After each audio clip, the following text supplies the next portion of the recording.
Muy buenos días a todas las mamás, papás, abuelos, abuelas, cuidadores, a todos los que nos oyen y bienvenidos una semana más al podcast Proyecto Hijos, el programa donde hablamos de embarazo, parto, conflictos, dudas, en fin, del mundo de la maternidad y la crianza positiva. Hoy un nuevo programa. Comenzamos.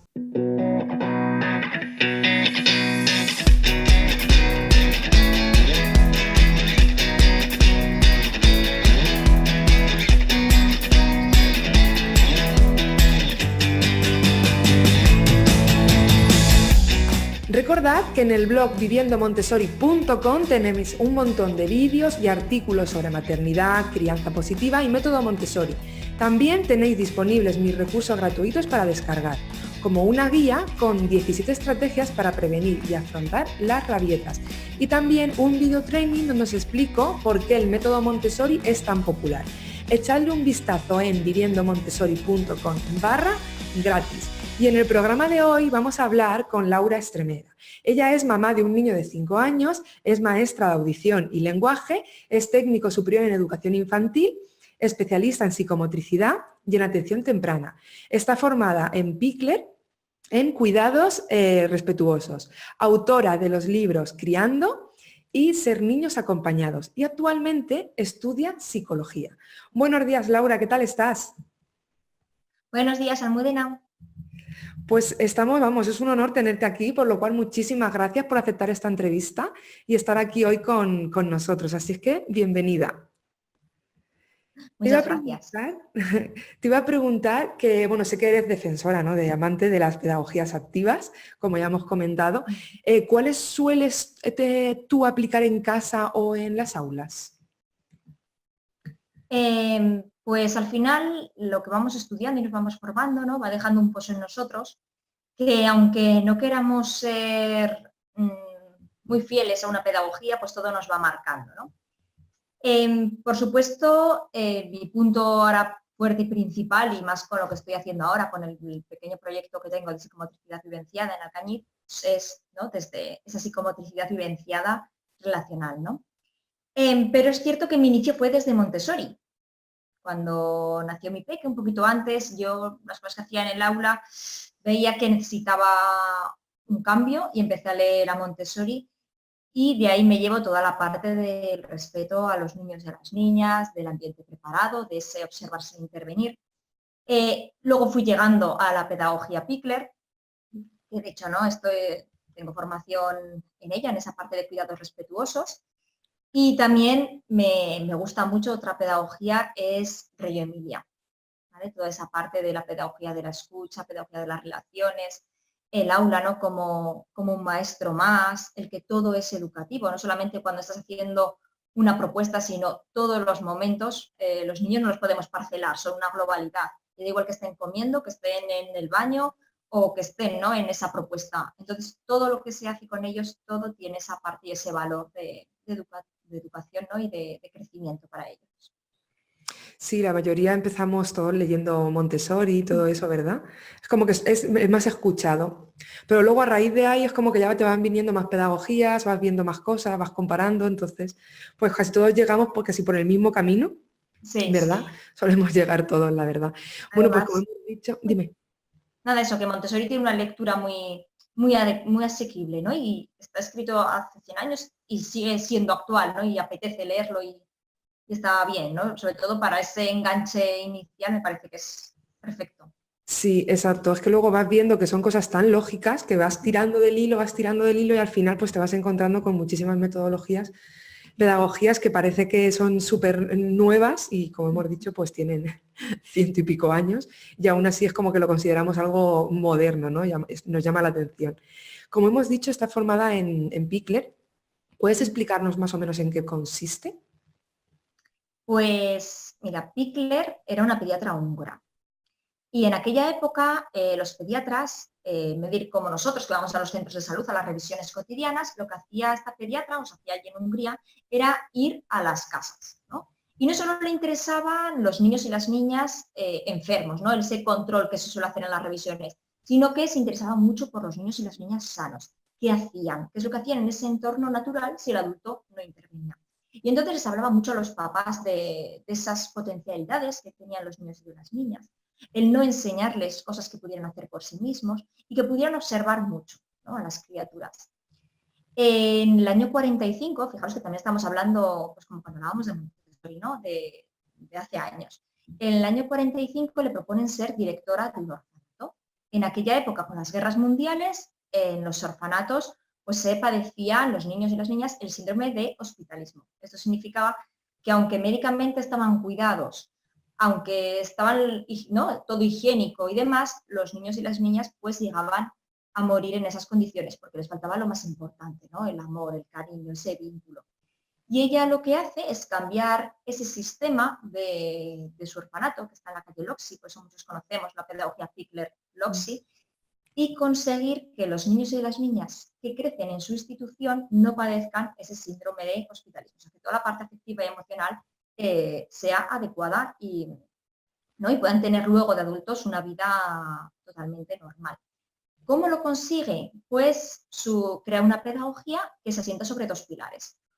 Uno es la pedagogía de los cuidados y otro es la actividad autónoma. Es decir, a través de esa pedagogía de los cuidados, de esos momentos que repiten los educadores tantas veces con los niños y las niñas, las situaciones de cuidados cotidianos de cambiar un pañal, de bañar, de dar de comer, hacerlo con ese respeto y con esa atención que merecen los niños y las niñas. ¿Por qué? Porque si tenemos ese vínculo seguro, por otro lado, los niños y las niñas en esos momentos que no podemos estar con ellos, van a estar en ese juego libre, en ese movimiento libre. Todos conocemos a Pikler sobre todo por la parte de movimiento libre, pero es, ¿no?, esa unión de esa pedagogía de, por un lado, cuidados cotidianos para que se pueda dar ese juego y ese movimiento libre. Lo que hizo fue una investigación a lo largo de 25 años y lo documentó en un libro, sobre todo, que es el más famoso que ha llegado aquí a España, que es Moverse en Libertad, en el que podemos ver toda esta experiencia. Qué interesante, igual, ¿ves? Son de hace un montón de años, que parece que hemos descubierto ahora la panacea, ¿no? Pero bueno, ¿y cómo llevarlo a cabo en casa y qué edad es la mejor para comenzar? Imagino que hacer movimiento libre pues desde el primer día, ¿no? Uh-huh. El lado de los cuidados cotidianos, o sea, el anticipar cuando le vas a cambiar un pañal, cuando le vas a pasar una toallita, cómo lo hacemos, con qué cuidado, cómo lo cogemos, ¿no?, desde que nacen. Y esa formación del vínculo, también ¿no?, desde la tripa, ¿no?, estamos forjando ese vínculo. Ese vínculo y esos cuidados de calidad es lo que va a favorecer que luego puedan estar en su actividad autónoma, en su juego y en su movimiento libre. ¿Cuándo? Pues desde que nosotros también nos sintamos cómodos en dejarlos, ¿no?, en esa superficie del suelo. Dejarlos en el suelo no significa que lo dejo al bebé y me voy a hacer otras cosas por casa, no, significa que es un momento compartido en el que el adulto, ¿no?, y el niño están juntos, es un momento de conexión también y en el que confío en sus capacidades y en el que ellos mismos van a poder descubrir esos diferentes posturas, apoyos, desplazamientos, sin que nosotros tengamos que adelantárselos o que enseñárselos. Claro, porque eso es contraproducente. Entonces, ¿qué le podría pasar al niño si desarrollamos, bueno, si hacemos o más bien obligamos, ¿no? O lo que a veces dicen los pediatras, de ponlo así para que se vaya acostumbrando y cogiendo fuerza. ¿Qué le podría pasar al niño o qué consecuencias puede tener? A ver, lo más importante no es tanto las consecuencias que pueda tener como quién es el niño hoy y qué sentimiento de competencia tiene. Si a mí me colocas en una postura en la que no sé llegar y desde allí tampoco me puedo mover apenas y tengo que estar toda mi atención en no caerme, mi sentimiento es de soy un incompetente, me tienen que poner los adultos, yo no valgo para esto. En cambio, cuando soy yo mismo el que llego a esas posturas, a esos desplazamientos, quiero algo, miro una cosa con la mirada, está mi deseo, quiero cogerlo, puedo desplazarme hasta aquello, lo alcanzo, toda esa autoestima, toda esa autonomía, ¿no?, se están forjando desde que son bien pequeños. Es muy diferente, ¿no?, a que ese deseo sea llevado desde el exterior. Pero también es cierto que puede haber consecuencias a largo plazo, que eso no significa que todos los niños que sean intervenidos las vayan a tener, pero sí que pueden tener más probabilidades, ¿no? Todos los niños y niñas van a andar, lo hagamos genial o lo acompañemos de la forma menos adecuada posible, pues interviniendo, colocándolos en aparatos. ¿Por qué? Porque la especie humana anda. Estemos donde estemos, enseñemos o no enseñemos, si no hay una patología de base, los niños y las niñas van a andar, pero ese camino que han recorrido va a ser diferente y las cosas en el desarrollo no están por casualidad.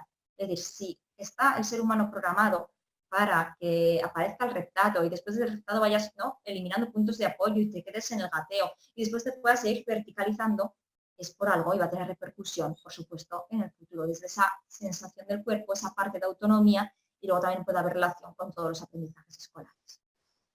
Claro, no, si va todo unido, como yo digo, que muchas veces dicen, no, es que no gatea o es que no lo pongo porque me da miedo, me da tal. Sí, si a lo mejor luego no vemos las consecuencias o no las vemos ya, pero luego va todo unido de cara, como yo siempre digo, a la lectoescritura, a un montón de cosas, autonomía, autoestima, que es así. El problema que tenemos es el de siempre, ¿no? Porque a mí me ha pasado que la mayoría de pediatras te aconsejan justamente lo contrario a lo que estamos ahora nosotras comentando, porque es lo normal, ¿no? O sea, yo he tenido también, ¿no?, de llegar a casa y ver a la niña estar en el suelo con ella en la alfombra o en el sofá y tal. Ella, pues cuando giraba, giraba, cuando no, pues no. Y lo mismo, no, pero pon la boca abajo, que coja fuerza y que levante la cabeza y que no sé qué, y que no sé. O sea, es pues eso, la tradición, ¿no? Y a veces la mala información que tenemos. ¿Diferencias en relación a la pedagogía Montessori así a grandes rasgos? ¿O, no sé, semejanzas, diferencias más o menos? Vale. En primer lugar, ¿de dónde nacen? Una nace de la parte de escuela, la otra de una parte de orfanato. En la escuela es unas horas al día determinadas, los niños tienen sus vínculos, sus familias. En el orfanato esos niños no tienen esas figuras de referencia y van a tener que forjarlas con los educadores y hasta que haya una adopción o similares. Allá de entrada hay una diferencia en la situación y en los momentos de permanencia. Pues siempre durante todos los días de tu infancia, otros son momentos, ¿no?, específicos. Montessori, sobre todo, comienza lo que es su pedagogía y sus libros a partir de los 3 años. Lo que es anterior a los 3 años no es de la propia Montessori, ¿no? Ya son personas, ¿no?, que se han formado con ella, ¿no?, de su, ¿no?, posteriores. Y en cambio la pedagogía Pikler es sobre todo 0-3 años, ¿no?, porque a los 3-4 ya pasaban a adopción o a otros sistemas. Cosas comunes, pues esa observación del adulto, ese observar sin intervenir, ¿no?, que tiene Montessori, la importancia del ambiente preparado, el respeto a los niños. Así que hay cosas que son comunes, pero encontrando las diferencias de en qué espacios y en qué contextos entiende Montessori ese respeto o ese observar, pues es un mismo contexto escolar, un ambiente preparado con unos materiales específicos que se utilizan de determinada manera y en cambio en la pedagogía Pikler pues es diferente, ¿no? Pero sí que tendrían sus semejanzas. Son compatibles, claro está. Claro. Por lo que hemos dicho sobre todo, ¿no? Porque uno de 0 a 3 lo puedes hacer perfectamente y luego puedes seguir con la pedagogía Montessori, por lo cual son compatibles, o sea, se pueden hacer, porque mucha gente me pregunta, ¿no? Si hago esto, entonces no hago lo otro, es como que tampoco es tan radical, ¿no? O sea, aquí empiezo y aquí acabo, ¿no? No, sino que incluso puedes mezclar más pedagogías, como yo les digo, luego cada familia se adapta a sus circunstancias, a sus situaciones y a lo que tiene y lo que no tiene. Exacto. También me gustaría hablar contigo sobre lectoescritura, porque en la etapa sobre todo en la etapa de infantil, ¿no? Ya que es un tema que a menudo me preguntan, porque yo soy maestra de primaria, pero claro, a mí me preguntan también de infantil. Entonces, tengo muchísimos mamás y papás en plan, tengo que ponerle a hacer fichas en casa o es que no quieren hacer fichas, entonces no va a saber leer y escribir, se agobian, lo pasan mal los niños y lo pasan mal los padres, ¿no? Incluso me dicen, es que claro, si no hago fichas o si no me pongo con las fichas, va a ser un vago. O sea, ya lo etiquetamos de vago. Entonces, ¿tú qué les aconsejas o qué les dices para que no se preocupen y para que no se agobien? Pues igual que en el movimiento de lo que estamos hablando, que antes no es mejor. Y que no por intentarlo acelerar o forzar vamos a conseguir que aquello sea mejor o más rápido. ¿Van a acabar leyendo? Pues seguramente sí, todos, tanto el que va a ser forzado como el que va a ser en mejor medida acompañado. Que entendamos que la lectoescritura, pues bueno, es un proceso que debe enseñarse, que eso sí que no es natural del ser humano como andar, que todos vamos a acabar andando. La lectoescritura, si no se enseña, no va a haber, igual que ocurre en culturas, ¿no?, donde no hay lectura y no hay escritura, pero que vamos a esperar el momento adecuado y vamos a favorecer todos esos requisitos previos que sí que hay unos cuantos requisitos previos, ¿no? De orientación espacial y temporal, de conciencia corporal, ¿no? Psicomotrices, de discriminación auditiva, de conciencia fonológica, son cosas que hacemos habitualmente sin darnos cuenta y que están favoreciendo esa posterior lectura y escritura. ¿Cuándo? Cuando sea su momento, porque también hay una parte madurativa. Y si esa parte madurativa, esas vías neuronales no están maduras, por mucho que intentemos forzar, por mucho que intentemos acelerar, ese proceso no va a aparecer. Y lo que va a ocurrir es que a los niños pues, se van a sentir, ¿no?, agobiados, cansados, desmotivados para ello. Incluso yo creo que al final haces el efecto contrario, como yo digo, o sea, en vez de ir como que queremos que vayan adelantados, al contrario, al final se van a cansar, se van a aburrir, van a decir esto no es lo mío, esto no me gusta, se van a desmotivar muchísimo. Yo pienso que van a hacer justo el efecto contrario del que se busca, ¿verdad? Es que además, Dime. Solemos entender la lectoescritura como letras, alfabetos y demás. Y para llegar a la lectoescritura tenemos que partir, ¿no?, de esa vivencia, desde el juego, desde el movimiento, no desde el juego enfocado con un objetivo para enseñarte una letra, no, desde el propio juego. ¿No? Si yo me muevo y muevo todos los grupos musculares amplios, estoy trabajando mi hombro, mi codo, mi muñeca, que luego me va a favorecer escribir. Y eso es mucho más importante que estar haciendo trazos y que estar haciendo guirnaldas, ¿no? Pero parece que no entendemos eso y que el juego nos parece una pérdida de tiempo y hay que estimular y hacer cosas antes de que sea su momento. Y cada cosa cuando toca, ¿no? Toda la primera infancia, sobre todo 0-6, juego, y a partir de ese juego y de esa vivencia van a poder construir esa parte simbólica que va a empezar a darse en el juego simbólico y que luego llegará a esos aprendizajes cognitivos. Sí, es que ahora es como que hemos entrado como en una carrera, ¿no? Por ejemplo, yo los coles que he estado en lo que veía, era como, venga, pues los míos con 4 años ya escriben, ya leen, y con los míos con 5, pues no, los míos con 6. ¿Sabes? Era como que ya entrabas como en una carrera de a ver qué clase leía antes. Entonces esos niños de 3, 4 años sí. Me daba mucha pena por eso, porque estaban mucho más tiempo, lo que tú dices, se puede aprender de muchas formas, pero a lo mejor era repitiendo el mismo trazo continuamente, y si no te lo borro, si no... O sea, es que creo que es justamente lo contrario a lo que queremos hacer con ellos. Sí. Era una carrera, como yo digo, al final las comparaciones, ¿no?, que son odiosas, pues aquí también. Y otra preocupación que también me llega muchísimo es cuando el niño, bueno, que ya lo hemos comentado, ¿no?, cuando el niño pasa del año, o sea, es como que los padres tienen una barrera ahí, ¿no?, y es como, ay, que ha llegado al año y no anda. Y entonces ya saltan todas las alarmas. ¿Qué deben hacer? Para familias que tienen bebés, ¿qué les recomiendas? Es como que es llegar a cumplir el año y empiezan todos los miedos, todos los temores, es como que llega el año y tienen que saber andar ya. Sí. Y luego llega el verano de los 2 a los 3 años y tienen que dejar el pañal ya, ¿no? Es como que nos hemos marcado en nuestra sociedad unos límites en los que ahí sí o sí tienes que conseguir hacerlo. Cuando a veces, si miras cuál es la información que tenemos, realmente los niños y las niñas al año no comienzan a caminar. Si observamos las investigaciones de Pickler, ella establece los 16 meses. Y si vamos a otro tipo de investigaciones, nos hablan de un abanico entre los 9 y los 18 meses. O sea, habrá niños y niñas que andarán a los 9 meses y será completamente normal, siempre y cuando hayamos respetado ese desarrollo motor, o sea, parta de ese volteo, ese reptado, ese gateo, esa sedestación, ese me pongo de pie, hago marcha lateral y comienzo a caminar. Y habrá niños y niñas que tendrán 16 meses y, bueno, no habrán comenzado todavía a caminar, pero se estarán desplazando, ¿no?, de otras formas. De otras formas, no me refiero a ir arrastrando el culo, ni cosas así que son, al final, intervención del adulto y son reflejo de esa intervención, sino que observemos la calidad y la cantidad de movimientos. Cantidad, ¿en qué momento está? Gatea, no gatea, repta, pero, ¿no?, cómo es también ese desplazamiento que utiliza, si le sirve, si pone su deseo en algo y puede alcanzar lo que quiere gracias a ese desplazamiento, siempre que sea un desplazamiento, por supuesto, que no hayamos intervenido nosotros. ¿Vale? Que muchas veces hay formas de desplazamiento que son consecuencia precisamente de que nosotros hemos adelantado etapas y ellos pues han intentado moverse de la forma que pueden desde el lugar en el que están. Sí, al final volvemos siempre al mismo lugar, ¿no? Siempre partimos del mismo y volvemos al mismo.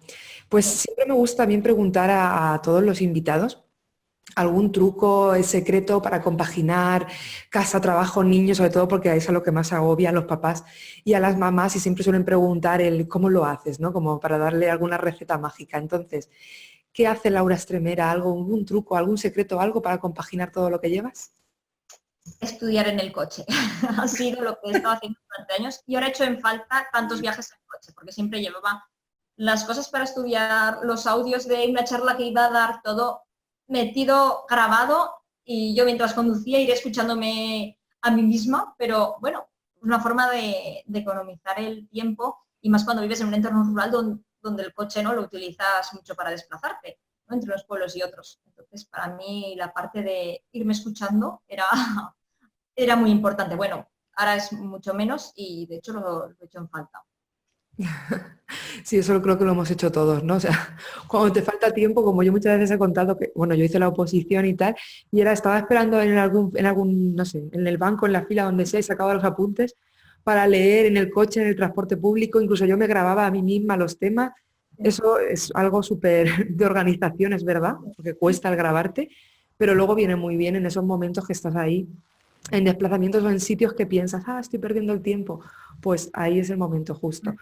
Pues ya tenéis otro truquillo más, la verdad. Y por último también, cuéntanos dónde podemos encontrarte, porque seguramente haya muchas mamás y muchos papás que quieran ya buscarte el blog, redes sociales, por dónde seguirte. Vale, pues por un lado está el blog, ¿no? Actividades para el primer ciclo de educación infantil, el mismo nombre para la página de Facebook, en Instagram, Laura Estremera, en YouTube y luego a través de los libros que hemos comentado, Criando, que es de descarga gratuita, que lo podéis encontrar, ¿vale? Poniéndolo en Google, y el libro que he sacado este enero, que se llama Ser niños acompañados. Vale, todos los links que ha ido comentando ella los voy a ir dejando en el artículo del blog, porque sabéis que aparte del podcast también lo hago algo escrito. Entonces ahí directamente podéis acceder y vais a ir encontrando la página de Laura, el blog y sus redes sociales, ¿vale? Pues Laura, muchísimas gracias por tu tiempo, por aceptar esta entrevista y ha sido un placer tenerte por aquí. Vale, gracias a ti. Un abrazo enorme, Laura. Chao. Adiós. Y nada más, hasta aquí el programa de hoy. Muchísimas gracias por todo, por vuestras valoraciones en iTunes, por vuestros me gustas, vuestros comentarios también en iVoox y en general por todo, porque sé que lo estáis compartiendo con muchísimas más personas que oyen este podcast. Podéis escribirme, hacerme cualquier sugerencia, cualquier comentario en la página viviendomontessori.com/contacto. Y también os invito a que entréis al grupo privado de Facebook Crianza Positiva Tribu Viviendo Montessori. Y recordad que los niños solo son niños una vez. Volvemos el próximo lunes, que paséis una muy buena semana. Vale, pues listo.